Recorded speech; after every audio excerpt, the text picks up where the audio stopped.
The Lord be with you. A reading from the Holy Gospel according to Luke.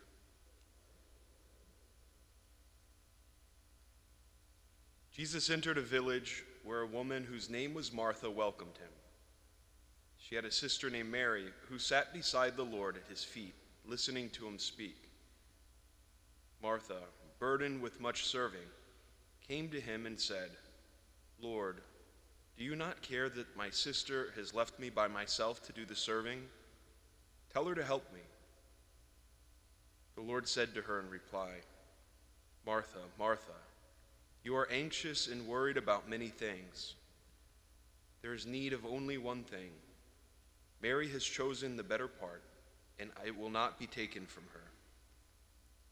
The Gospel of the Lord.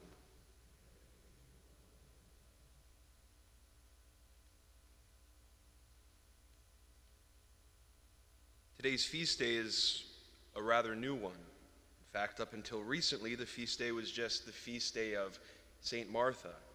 But recently, Pope Francis added Martha's sister Mary and brother Lazarus.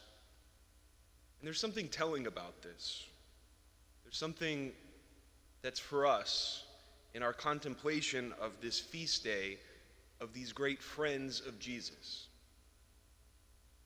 Today we're called to recognize the need that we have as Christians for friends. Even Jesus had friends. These friends of his supported him throughout his ministry. Their home was a place where he could stay, where he could rest, where he could be at peace. We as Christians need friends. We need people to support us. We need people to share our life with. We need people who we could talk about things both good and bad, whose homes we can go to rest, who we can share a meal with. Because as Christians, we're not called to live insular, isolated lives, but we're called to live lives that reach out and that touch others. We as Christians are called to have friends, but not just people whose company we enjoy, because a true friend is someone who cares for our destiny, someone who truly loves us, someone who truly desires the good for us. And so as we contemplate friendship, we recognize that not only do we need friends, friends in this world, companions on the journey, but in fact, we recognize that Jesus wants to be our friend. That Jesus no longer calls us servants, but friends. Because he loves us. Because he wants to share his life with us. Because he wants us to enter into his rest. And he wants us to share with him. He wants us to share everything with him because he wants to be there for us. This is an important point because perhaps sometimes we can talk to Jesus as if he's distant or far off. If he's someone who we don't really know all that well, but we know we should be talking to. Jesus is our intimate friend.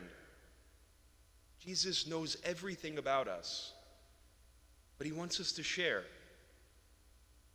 And when we share with him, we open up our heart for him to share with us, to transform us, to make us to be more like him, to make us in his image. So today we could say is the feast day of friendship, of Christian friendship. The friends that we need on this earth, those companions on the journey, in the way in which our friends show us Jesus.